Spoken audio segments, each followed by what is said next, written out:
Welcome back to Movie Guys Improvise. You are listening to Chill with Rome's.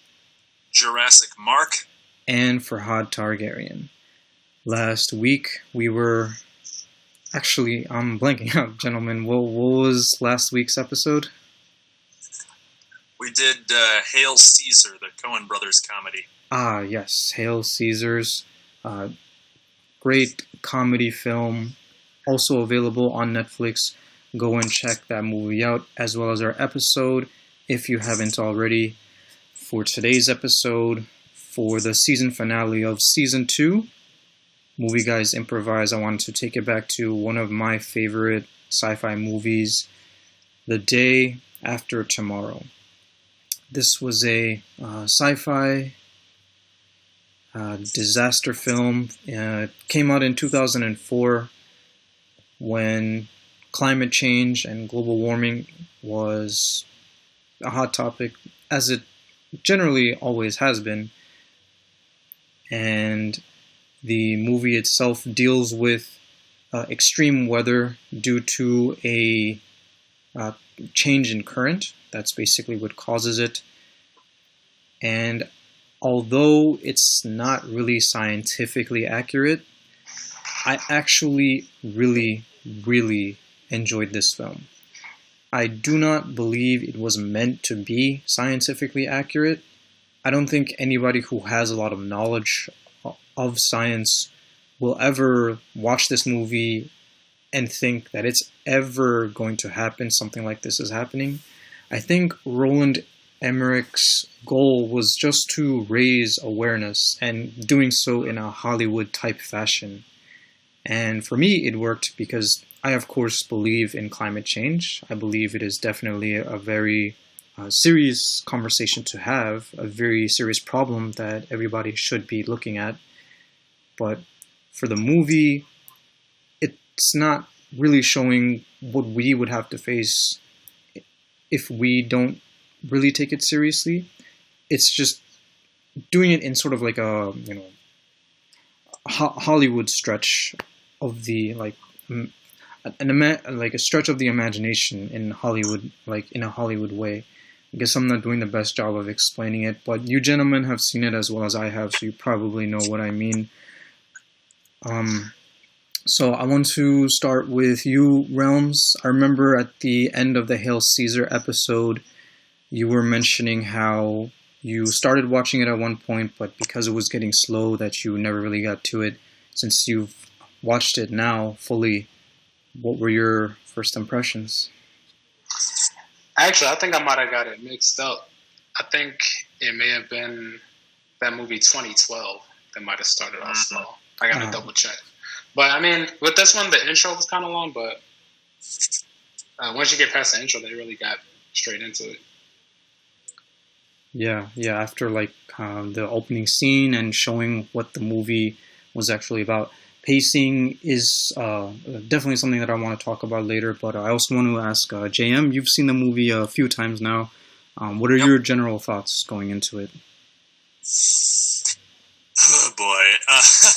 Well, for my job, I interview scientists a lot, so that part of my brain was like screaming bloody murder the whole time. But like as a movie, I thought it's all right. It's another one of Roland Emmerich's big budget disaster movies. You know, we all remember Independence Day and 2012, like you mentioned earlier, and he also did that 98 Godzilla movie. This dude loves tearing New York City apart in like really outlandish fashion, and this was very par for the course.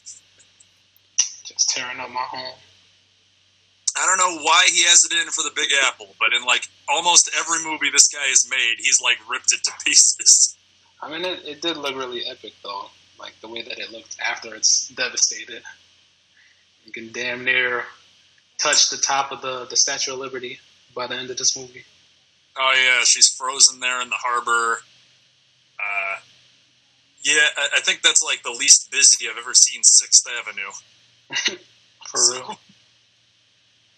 So the main setting the main setting of this movie was New York City, but there was one very memorable scene in Los Angeles, the tornado scene. So, in fact, let me get into it actually, like what I liked and disliked really quick about the movie. So for The Day After Tomorrow, what I liked first off was the casting, especially Jake Gyllenhaal and Dennis Quaid.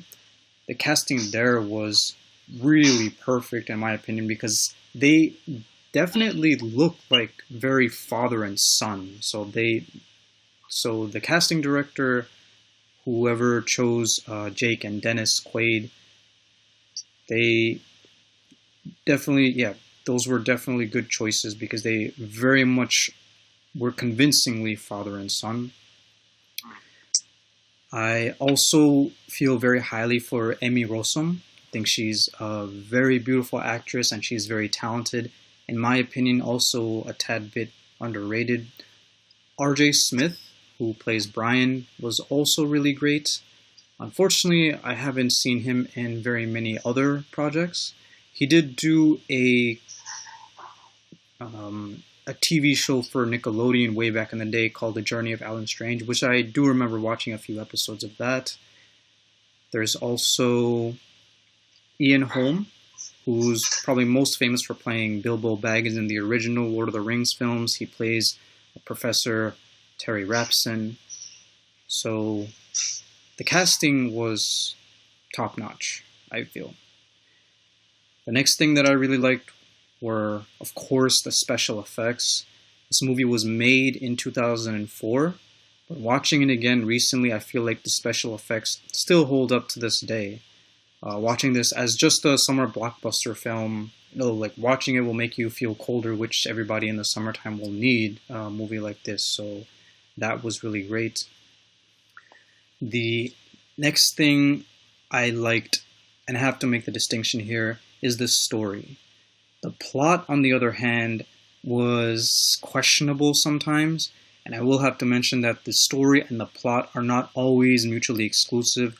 They're not always the same thing, but the story is essentially about a father who is determined to rescue his son from a cataclysmic event. That's essentially what the story is about. The plot, of course, involves the actual superstorm. Not exactly sure what we should call, this giant storm over North America and also Europe, this whole thing. But those are my general takeaways. Some things that I didn't like were some of the character decisions. I think they didn't make sense. The deleted scenes, I'm not sure if you gentlemen had a chance to watch them, but I did because I have the Blu-ray, and they reveal much more expanded character arcs, actually. Another thing I didn't like was loose ends. I feel like this movie left quite a few loose ends with questions that I wanted a little more clarification on. And also how society is still kind of operating. This movie seemed like apocalyptic, like it was an apocalyptic level, but society seemed to be still functioning by the end of the movie, if you guys know what I mean. Yeah. Well, at least moving on in other locations. Exactly, yeah. Exactly. So let's start with the story. So the story starts off with three characters. We see Jack Hall, played by Dennis Quaid, and then Jason Evans, played by Dash Mihawk. I'm sorry if I'm saying that name wrong. And Franklin, J.O. Sanders. The three of them are noticing how the Larsen ice shelf was breaking off because of climate change. So one of these characters unfortunately dies later on in the story, but that's one of the issues I have with this movie. So we are going into spoiler territories. I know I'm kind of hopping around here, but I'm just thinking of the first thing about this movie that kind of bothers me. The character Franklin. He falls through the mall, like like they're walking on top of a mall. I guess they didn't know that at first, and he has to sacrifice himself so that Jason and Jack can continue to move on to New York City. But if you think about it, the movie wouldn't really change much if that character wasn't in the movie at all. It almost feels like that character was the entire purpose that character was serving was just to have a sacrifice. If you take that character out, the story, the plot, it really remains unchanged. Yeah, that's something Emmerich did in a couple of his other movies too. Like he likes noble sacrifices. Like remember the guy in Independence Day who flew up into the spaceship? Yes. Although granted, that guy actually did serve the plot. But no, I take your point here. You could have cut that guy's scene and the movie wouldn't be much worse off. I don't know. I'm kind of glad they put that one in there. It was probably the most hardest hitting and impactful scene to that point for me. Yeah, it was definitely effective, and I liked the character. I think his sacrifice was definitely memorable as well. I'm just saying that, like, going by the story, it just didn't seem like there would, in the long run of things, it just didn't seem like it was that consequential, is what I'm saying. But his sacrifice was still important. It was still worth it, because if Jack wouldn't have made it to New York City, then he would have just died for nothing. So they honored him. There was this one scene where they're in a tent and Jason, like three I guess mugs for coffee fell out of his bag, and he puts one of them back in, which is like, there are only two needed now because Frank is gone, right? Now, moving on from that, another big issue I had with the plot was, what exactly was Jack's plan? He gets on the phone with Sam and tells him that he's going to come for him, which he does, but what exactly was the plan? Like, they take a truck on the way from DC, I think, to New York City, but they crash, they're stuck, and they have to walk from Philly to New York City.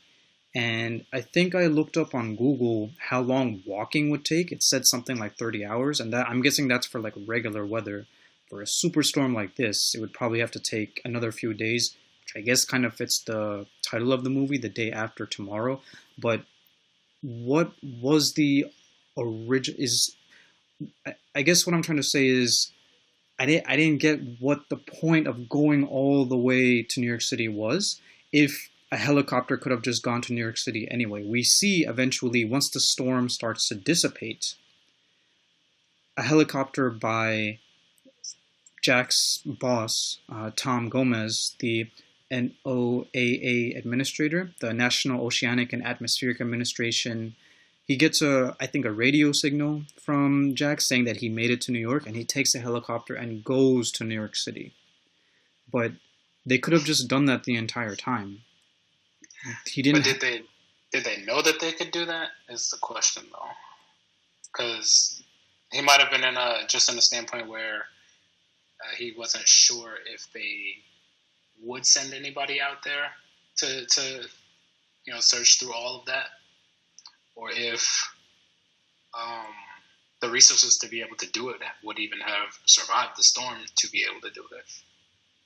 Maybe. So you're saying there was no way for Jack to know that the storm is going to suddenly stop? That, and not know for sure if they would be able to send people in to actually look through and find people, like, in time. Well, whereas he actually knew exactly where his son was before he could get in contact with anybody. Right. Exactly. But for both of those points, I still don't understand, because, okay, if he couldn't count on people eventually to come for help, and he wasn't going to count on the storm eventually just suddenly stopping, then what was his plan going to be? He was going to go all the way to New York, find his son, and then what? Walk back south? That's what I'm getting at here. Once he finds Sam, what was he going to do then? That's what I don't get, really.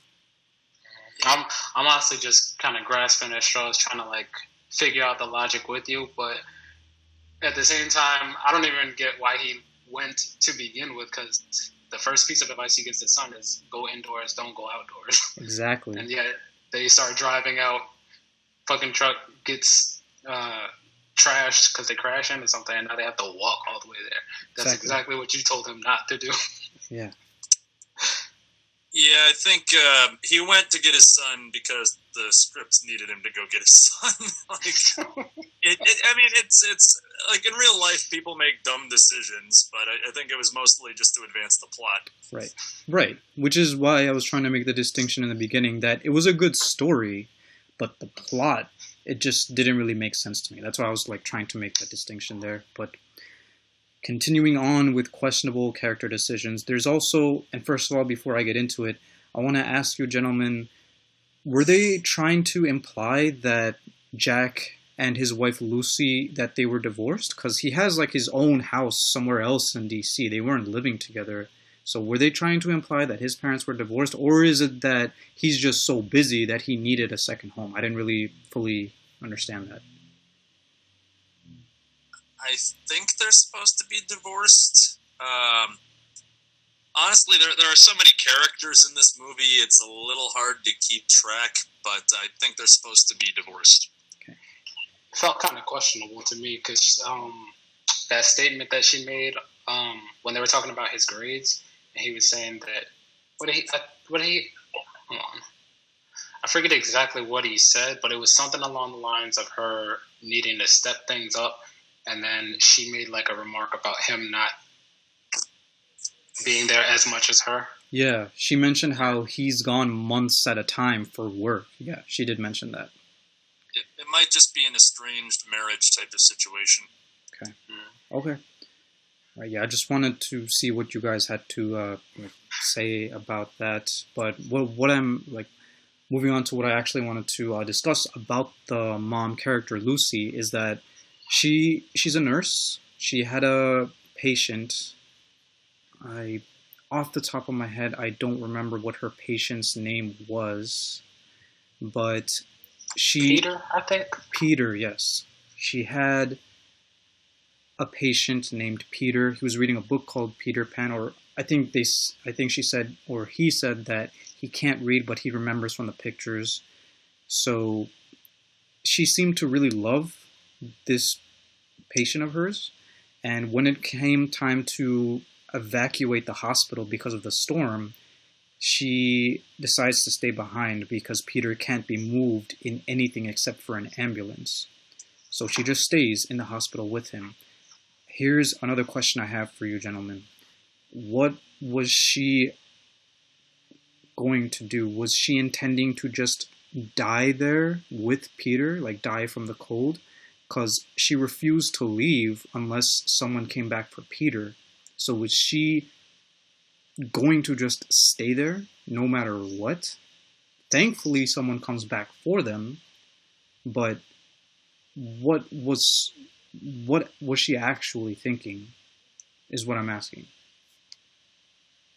It sounds like that's a chance she was willing to take. Probably she just gotten so attached to him that she just didn't have it in her heart to leave him to die alone.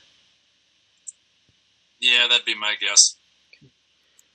I can understand that because he's a little boy, he's sick, and he needs love, and she probably loved him and didn't want to abandon him. So I can understand her wanting to do that. I just wanted to fully understand that that's what she was doing or going to go do. She took a roll of the dice. So, next thing. We had characters in this movie that were astronauts, right? A few, yeah. It came to a point where NASA was communicating with them from Houston and was telling the astronauts that they won't be able to bring them home anytime soon. So my question there is, what eventually was supposed to happen to the astronauts? With the way things are going, eventually we see that the storm covers up Texas too. So, and NASA's headquarters is in Houston, Texas, yeah? So, what were they going to do about the astronauts? Were they going to have to live out the rest of their lives in space? Well, I know NASA sends the men up from Florida. Like, they've got a base down there, like at the tip, so that might have been spared. Like, Houston's the base of operations, but I think eventually they might send another crew up to go and get them. And then they'd, like, touch down in the ocean like the Apollo astronauts did, if I had to hazard a guess. But okay. But the entire northern hemisphere was covered in snow. That's another thing that I don't get, and we'll get to that in a second. But one of the characters, I think it was, Brian, when he fixes the radio, he says Europe is covered in over 15 feet of snow, the entire northern hemisphere, which means the entire United States. They would have to go even further south than Mexico to get away from the storm. So I was going to say, like, Mexico's part of the northern hemisphere, and we see them in Mexico at the end of the movie. So clearly it wasn't the entire northern hemisphere, just part of it. Right. But okay. So I found it very funny because I thought stuff like that was going to happen this year, but like where everybody running into Mexico trying to shut them out, and it's usually flip flops. Exactly. Yeah. That to me. Yeah, the twist. That to me came off really, really entitled because a lot of people feel very strongly about keeping, illegal immigrants from Mexico out with the whole build the wall and everything. And we see scenes of people tearing the border to get into Mexico, right? So like, the tables were totally turned in this case. But we do see Europe. We see Europe completely covered in snow. Now, the characters, Terry Rapson, played by Ian Holm, and Richard McMillan plays Dennis, who's Rapson's colleague, and Adrian Lester plays Simon, also Rapson's colleague. So Terry, Simon, and Dennis, they are all in the they're all in a oceanography center called Scotland's Headland Center for Oceanography. But the power eventually goes out, which was kind of dark, both literally and metaphorically, because when the power goes out, they know that eventually they're all going to die. Simon, who has a baby, like a baby boy, he mentions to his colleagues that he wishes that he could watch his son grow up. And Terry says the important thing is that he will grow up. Which is a glimmer of hope, I guess, for his son's future. But I remember Dennis mentioning to Simon that I wish, it must be nice in Spain. I wish I was there, which is where Simon's wife is. His wife and son are in Spain. But Spain is also covered in snow. So how do we know that they're okay? There was also we only see his family in one scene, and we never see them again. So how would we know that they're totally safe as well? That's another thing I didn't really understand. I hear the rains in Spain stay mainly on the plane.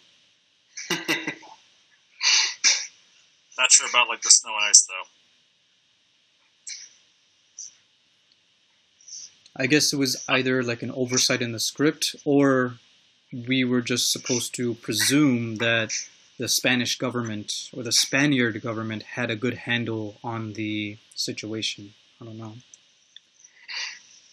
I don't know if they could really say like they knew for sure that they would be safe. I feel like he just said it because that's not, when you're about to die, you don't want to hear, bad things are going to happen to your family. So I think it was just reassuring. I was more concerned about them drinking. I'm like, why y'all drinking now? Wait until it gets bad and drink then. Like, everything's good right now. You're just chilling right now.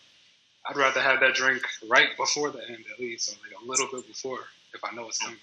It'll warm you up. Hey. So yeah, just the same way how there was a glimmer of hope for Lucy, how an ambulance came back from them. The movie, their last scene in the movie is the power going out, and Dennis says amen, and then it cuts away. So we're supposed to, I suppose it is then implied that they die, because we never see them again. I would like to believe that some helicopter went back to like get them, but you know that would be huge speculation on my part. I think it was pretty clear that those gentlemen died. Yeah, unfortunately. I liked all of those characters, though. I mean, Ian Holm's just such a charming man, like, in all of his roles, pretty much. Yeah. One other little thing that I noticed, I don't know if this was meant to be like something for viewers to pick up on. There was one scene where some of the main characters, Sam, Laura, and Brian, are accompanied by JD to go to the Museum of Natural History. And I think the only reason they did that was just to look at the mammoth, who Brian was reading the little blurb about it, about how it was instantly frozen with food still in its mouth.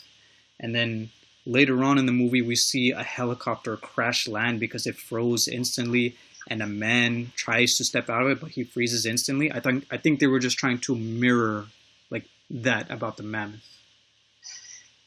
Foreshadowing. Right, yeah. Dun, dun, dun.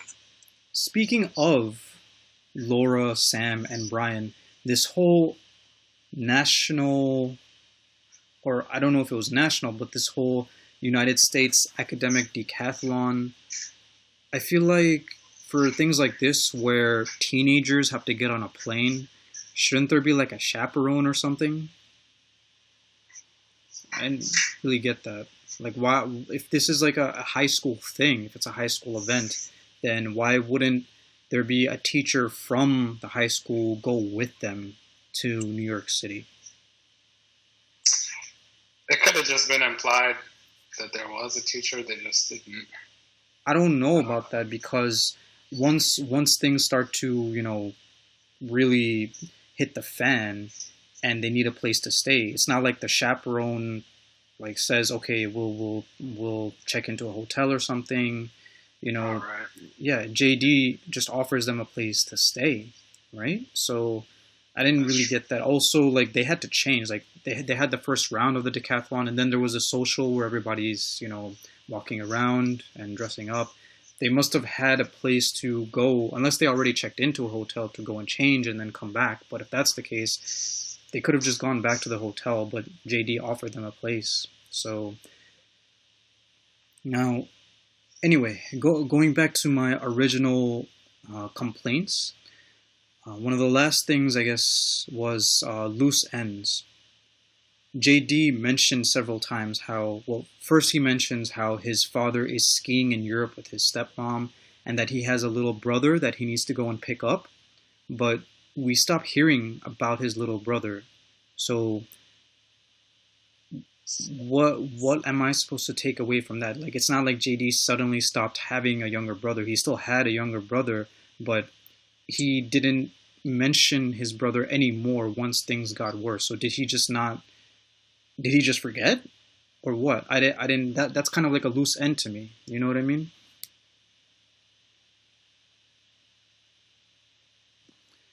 I mean, yeah, but you don't. If you wrap up every single loose end in a disaster movie, it's going to be like 5 hours long. You know.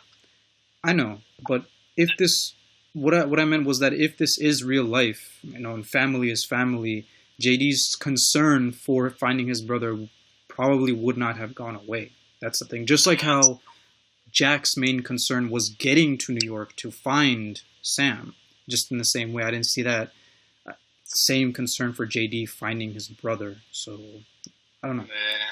Like he didn't show any signs of worry at all. Yeah. After a certain point. You know what? My brother's a jerk. Well, you said that, or you talking about the character? No, I was talking about the character. I don't have a brother, but no, just imagining the character here, going into like Mystery Science Theater mode. Oh no. What else? Another last thing is how like society is still kind of operating. We are told that the president doesn't make it, and then the vice president becomes the new president. But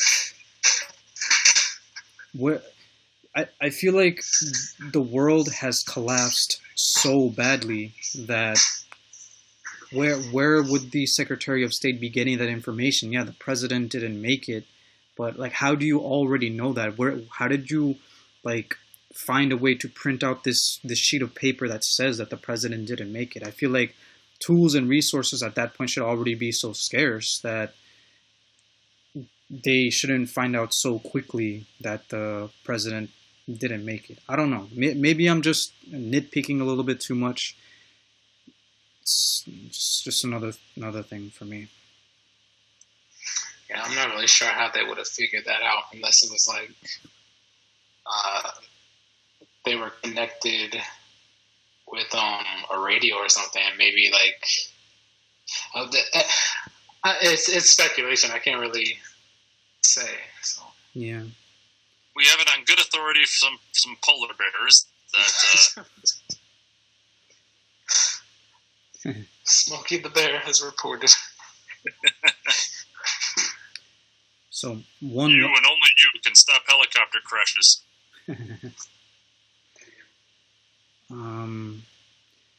One last thing I do want to mention about the deleted scenes: the wolves, who were kind of like a side villain in this movie. There were 4 of them, but only one of them attacks, and JD's leg gets kind of like bloody. So, but I don't understand why they decided to have 4 wolves and only one of them attacks, and Sam is able to beat the wolf long enough for them to escape. But if there were 4 of them, then they should have been done for. So I didn't really get that. I had some thoughts on that too. Go for it. First of all, how the hell did this big ass boat get to this library or the spot that they were at? Like, it got there with no damage to it, as it would seem, aside from like the passengers being either washed away or whatever happened to them. But it seemed to like float perfectly to their location. And then the wolves show up out of nowhere, and suddenly they're on the boat. What? I'm not gonna lie, I thought of Triangle when, like, I hadn't seen Triangle until like you mentioned it to me, but after having watched The Day After Tomorrow again, I thought of Triangle because it was this random ship with nobody on it, which was a big part of Triangle. They could have seamlessly connected the 2 movies. Oh, that'd be a crossover. The Day After the Triangle. Now we're going to move on to other shapes. The actor that portrays the vice president, Kenneth Welsh, I think they intentionally got an actor to really resemble the then vice president, Dick Cheney, to send a message. I think that was kind of deliberate. I remember there being a controversy about it back when the movie actually came out. So. Oh yeah, that had to be intentional. Yeah. Like, no way. I guess like they must have just looked for the most Cheney-esque actor in Hollywood, and decided like not to go bird hunting with him. But I'm getting off track. I don't know if you remember that. So, I actually don't. I'm sorry, but when Vice President Cheney, while he was vice president, went hunting with a guy and accidentally shot him in the face in like 2004 or 2006. Oh, okay. I remember. Yeah. I thought you were talking about the movie. Oh, no. I was just... Yeah, like I remember Jon Stewart had a whole segment about that back in the day. So, as They far were as getting on the vice president's ass in the movie, though.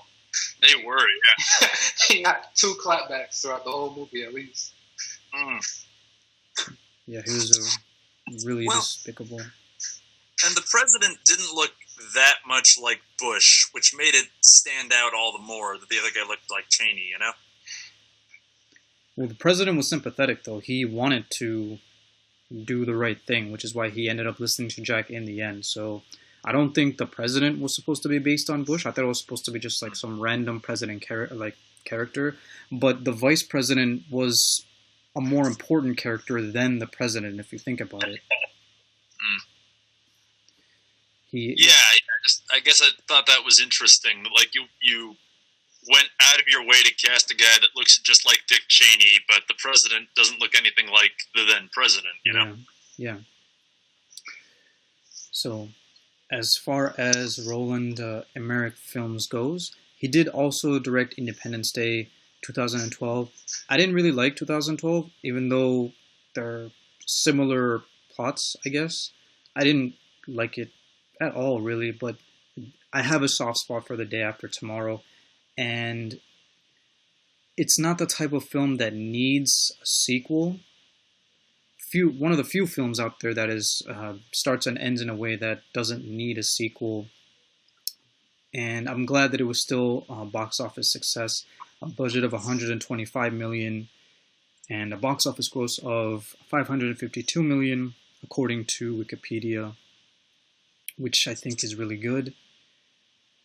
And the pacing sometimes didn't always make sense, because I thought, to me, Act 2 began once Jack went on his quest to find his son.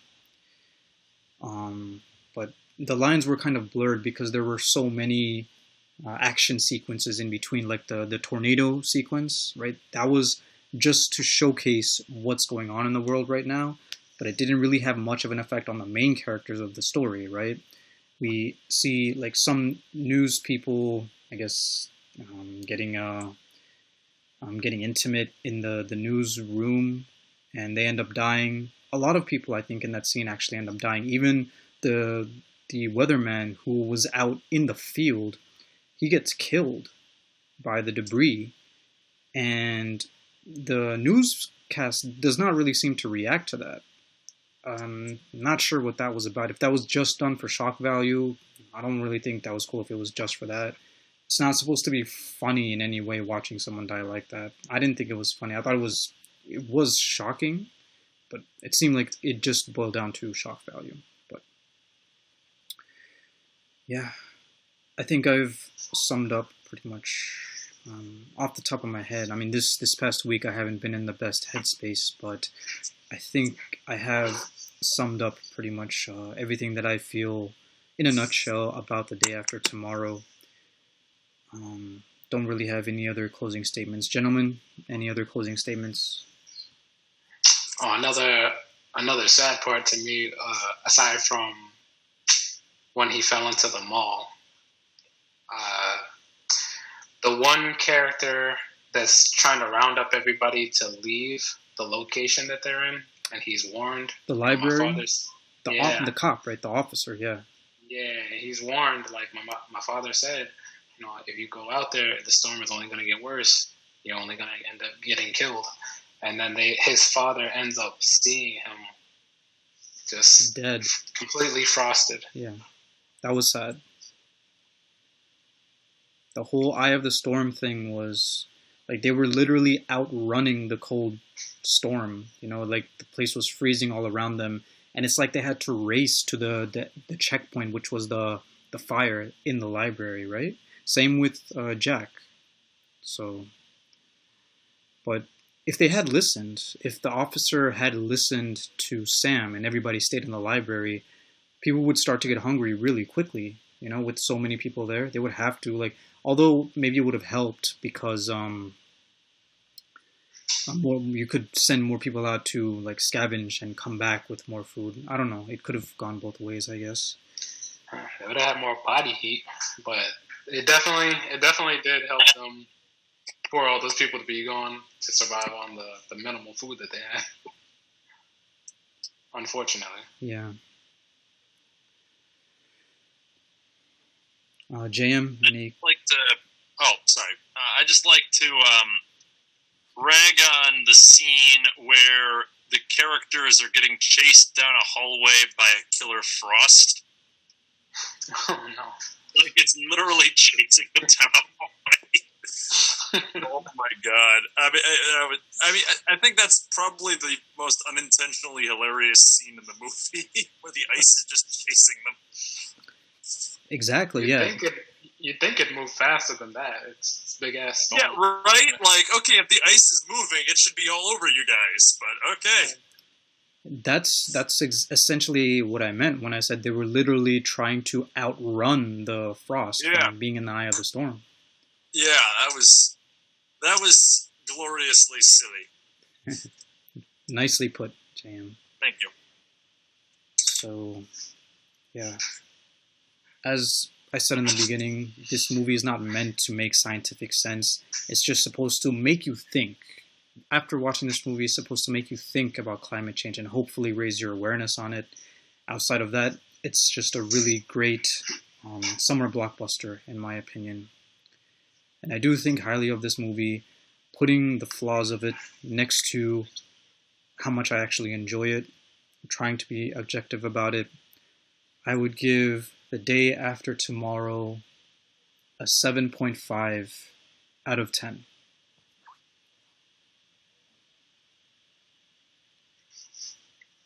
I'll actually give it an 8 just for, all the heartstrings it pulled.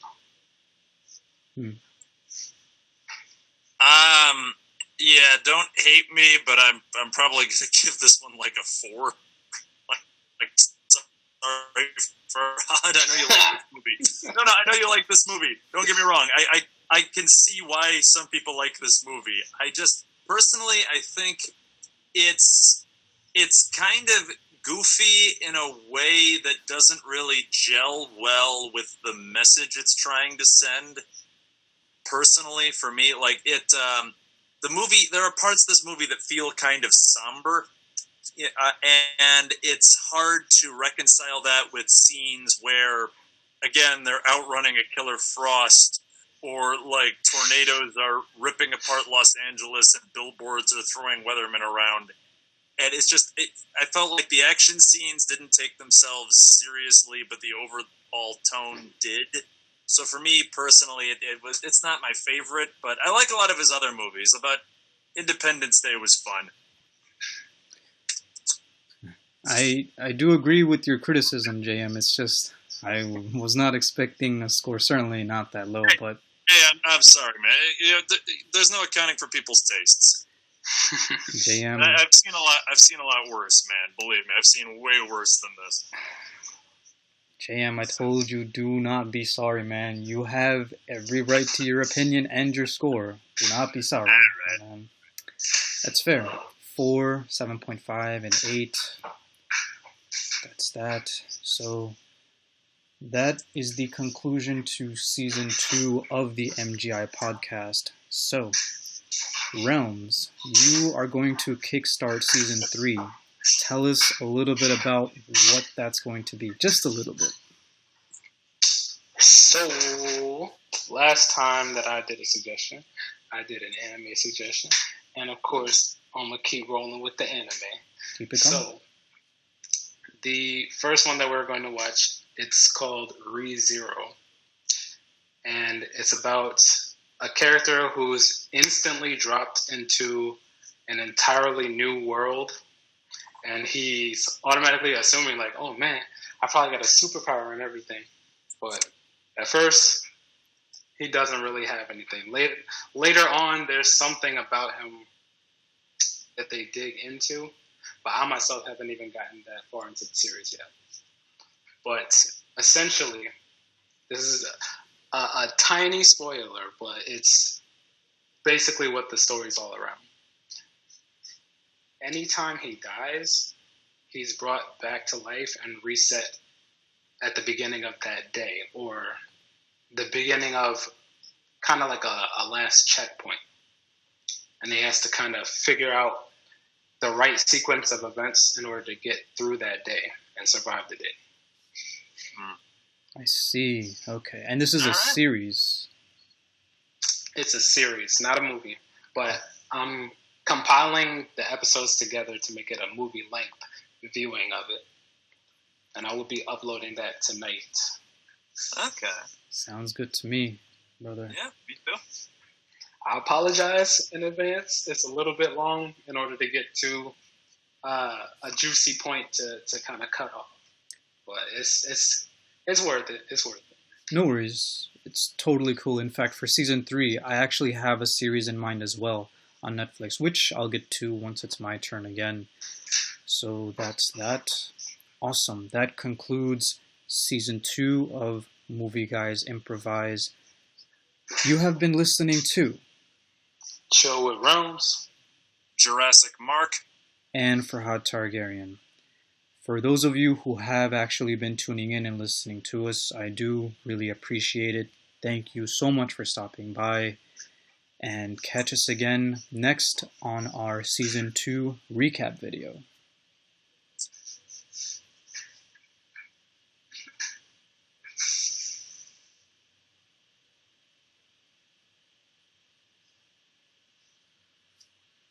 Oh, you guys don't want to say goodbye this time?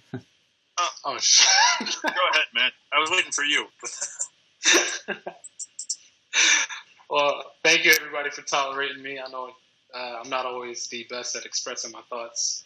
Sometimes I'll get into a good groove, and sometimes I stumble a little bit. So thank y'all, for having me. Thank you for appreciating, the podcast. We love you guys. Chill energy on me. Yeah, thanks for putting up with my long-winded tirades and occasionally questionable taste in cinema. And you guys are a great audience. We really enjoy doing this every week. And as the pirates say, keep a weather eye on the horizon.